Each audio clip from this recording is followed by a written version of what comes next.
প্রিয় দর্শক বন্ধুরা, বং টিপস ইউটিউব চ্যানেলে আপনাদের সবাইকে আবারও একবার জানাই সুস্বাগতম। বন্ধুরা, যে ব্যক্তি সকালে ঘুম থেকে উঠে এই তিনটি জিনিস দর্শন করে সেই ব্যক্তির জীবন শক্তি অত্যন্ত বৃদ্ধি পায়, সেই ব্যক্তি অত্যন্ত ভাগ্যশালী হয় এবং সেই ব্যক্তি জীবনে যেটা চায় সেটাই পায়, অর্থাৎ সেই ব্যক্তির জীবনে সফলতা আসে চুম্বকের মতো। ভিডিওতে বলা এই তিনটি জিনিস যদি আপনারা প্রতিদিন ঘুম থেকে উঠে দর্শন করেন তবে এর ফল আপনারা 1 মাসের মধ্যেই পেয়ে যাবেন। বিশ্বাস যদি না হয় একবার করেই দেখুন। এক অভাবনীয় পরিবর্তন আপনার জীবনে ঘটবে, যে ধরনের পরিবর্তন আপনারা কল্পনাও করতে পারেন না, ঠিক সেই ধরনের পরিবর্তনই আপনার জীবনে ঘটবে। দেখুন, শাস্ত্রমতে অর্থাৎ ভগবান শ্রীকৃষ্ণের মত অনুসারে এই মানব জন্ম অত্যন্ত দুর্লভ হয়, তাই একমাত্র মানব জন্ম লাভ করেই আমরা ঈশ্বরকে প্রাপ্ত করতে পারি।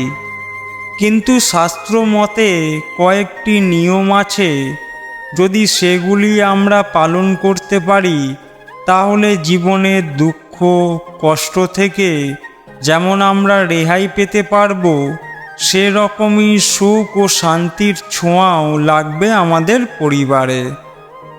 এই নিয়মগুলি না জানার কারণে আমরা আমাদের কাঙ্ক্ষিত সুখ ও সৌভাগ্য থেকে বঞ্চিত থাকি। ভগবান শ্রীকৃষ্ণ গীতায় অর্জুনকে উপদেশ দিয়ে বলেছিলেন, হে ভারত, তোমার হৃদয় যে অজ্ঞানপ্রসূত সংশয়ের উদয় হয়েছে তা জ্ঞানরূপ খড়গের দ্বারা ছিন্ন করো। যোগাশ্রয় করে যুদ্ধ করার জন্য উঠে দাঁড়াও। বন্ধুরা, আমরা অজ্ঞানতার বশবর্তী হয়ে ইন্দ্রিয়ের দ্বারা পরিচালিত হই এবং আসক্তিপূর্ণ হয়ে দুঃখ ভোগ করে থাকি। পুরাণ শাস্ত্রে আমাদের জীবনের সমস্ত সমস্যা থেকে কিভাবে মুক্ত হতে পারব তার সম্পূর্ণ জ্ঞান রয়েছে।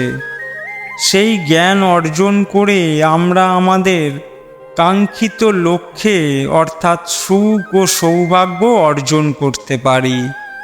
বন্ধুরা, আজকে আমি আপনাদের যে 3টি বিষয়ের কথা বলবো তা জানার জন্য মনোযোগ সহকারে ভিডিওতে বলা কথাগুলো শেষ পর্যন্ত শুনবেন। তাহলে চলুন একে একে জেনে নেওয়া যাক। প্রথমেই আপনাদের বলে দিই, যে 3টি জিনিসের কথা আমি আপনাদের বলবো মনে পূর্ণ ভক্তি ও বিশ্বাস থেকে কাজটা করতে থাকুন। শুধুমাত্র পাওয়ার জন্যই করবেন না, তবেই একদিন অনেক কিছু আসবে। প্রথমত, সকালে ঘুম থেকে উঠে আমাদের প্রত্যেকের উচিত নিজেদের হাতের কর দর্শন করা। দেখুন, আমাদের হাতের কড়ে বা তালুর অগ্রভাগে স্বয়ং মা লক্ষ্মী বিরাজ করেন, মধ্যভাগে মা সরস্বতী বিরাজ করেন এবং হাতের নিম্নভাগে প্রভু গোবিন্দ বাস করেন। সুতরাং আমাদের প্রত্যেকের উচিত ঘুম থেকে উঠে নিজের হাতের কর দর্শন করা এবং তাদের উদ্দেশ্যে প্রণাম জানানো।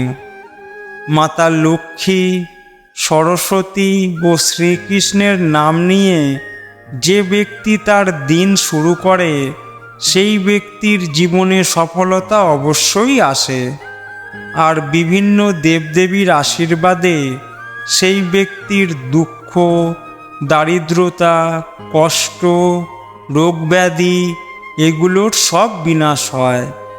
তথা এই ক্রিয়াটির মাধ্যমে আপনারা কিন্তু সহজেই মা লক্ষ্মীর কৃপায় ধনসম্পত্তি অর্জন করতে পারবেন, মা সরস্বতীর কৃপায় বিদ্যা বুদ্ধি অর্জন করতে পারবেন এবং শ্রীকৃষ্ণের কৃপায় জীবনের সমস্ত বাধা বিপত্তি, দুঃখ, রোগব্যাধি থেকে মুক্তি পাবেন।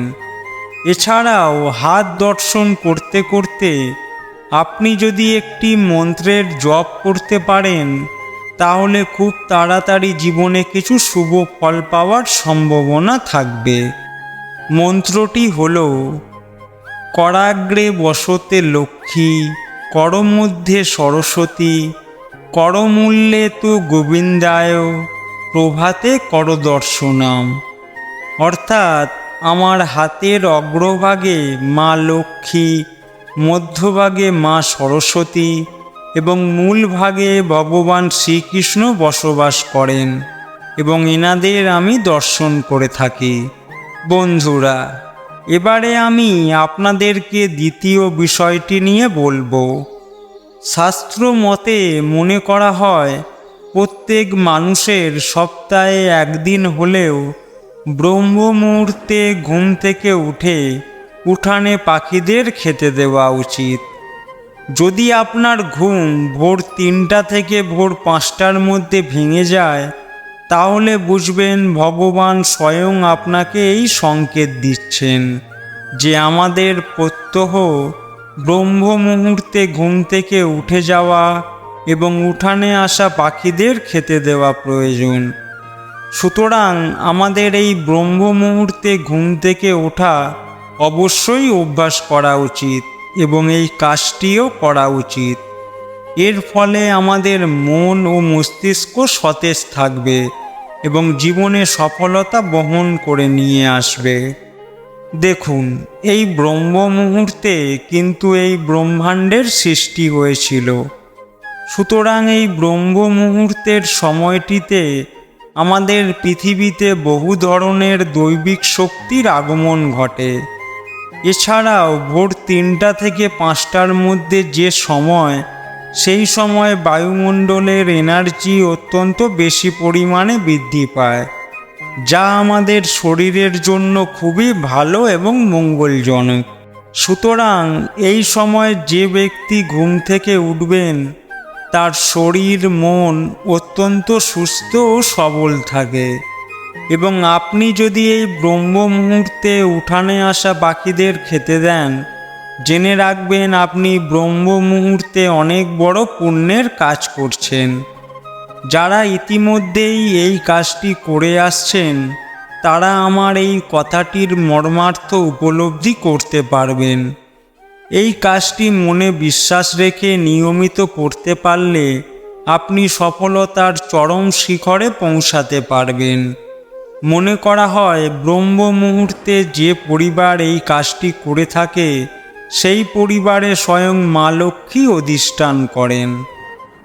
তৃতীয় বিষয়টি হল, যারা সকালে ঘুম থেকে উঠেই ঈশ্বরের নাম, আরাধনা, পূজা অর্চনা ইত্যাদি করেন, তাদের অতি অবশ্যই ঘুম থেকে উঠে মুখ ধুয়ে স্নান পর্ব সেরে নিয়ে তারপর ঈশ্বরের সামনে বসে শঙ্খ, ঘণ্টা ইত্যাদি জিনিসের দর্শন করা উচিত। তারপর ঈশ্বরের কাছে বসে কিছুক্ষণ ঈশ্বরের নাম কীর্তন করুন। কারণ যেদিন ঈশ্বরের নাম দিয়ে আপনার সকাল শুরু হয়, সেদিন কিন্তু সত্যিই অন্যরকম হয়, আনন্দের সাথে দিন কাটে। এরপর নিজের পিতামাতা, সূর্যদেব এবং গুরুদেবের উদ্দেশ্যে প্রণাম জ্ঞাপন করে আপনি নিজের কাজ শুরু করুন। বন্ধুরা, যে ব্যক্তি এই নিয়মগুলি প্রতিদিন পালন করে, সেই ব্যক্তির জন্মকুণ্ডলী থেকে সমস্ত রকমের ঋণ, দোষ, পাপ এইগুলো খুব সহজেই খণ্ডন হয়ে যায় এবং প্রতিদিন সেই ব্যক্তির জীবনে শুভ শক্তি বৃদ্ধি পায় এবং পুণ্যের মাত্রা বাড়তে থাকে। এর ফলে এসব ব্যক্তিরা প্রতি কাজেই সফলতার মুখ দেখতে পায়। প্রায় সব জায়গাতে আমাদের বাড়ির আশেপাশে এমন 2-1 জনকে আপনি দেখতে পাবেন, যারা খুব সকালবেলায় ঘুম থেকে ওঠে এবং এই কাজগুলি করে থাকে। লক্ষ্য করে দেখবেন তারা সুস্বাস্থ্যের অধিকারী হন। সুতরাং বুঝতেই পারছেন এর প্রভাব সুদূর প্রসারী, এবং এই জিনিসটি আমাদের স্বাস্থ্য বা জীবনের উপর যে দৈবিক প্রভাব রয়েছে সেটা কিন্তু অনস্বীকার্য। তাই আপনারা অবশ্যই চেষ্টা করুন এই 3টি বিষয়ের মধ্যে যে কোনো একটি, অথবা সম্ভব হলে 3টি অভ্যাস প্রতিদিন আয়ত্ত করার। বন্ধুরা, আজকের ভিডিও এই পর্যন্তই। ভালো লাগলে ভিডিওটিতে একটি লাইক করে বন্ধুবান্ধবের সাথে শেয়ার করবেন, এবং আমাদের চ্যানেলে নতুন হলে চ্যানেলটি অবশ্যই সাবস্ক্রাইব করে দেবেন, এবং কমেন্টে জয় শ্রীকৃষ্ণ রাধে রাধে লিখবেন।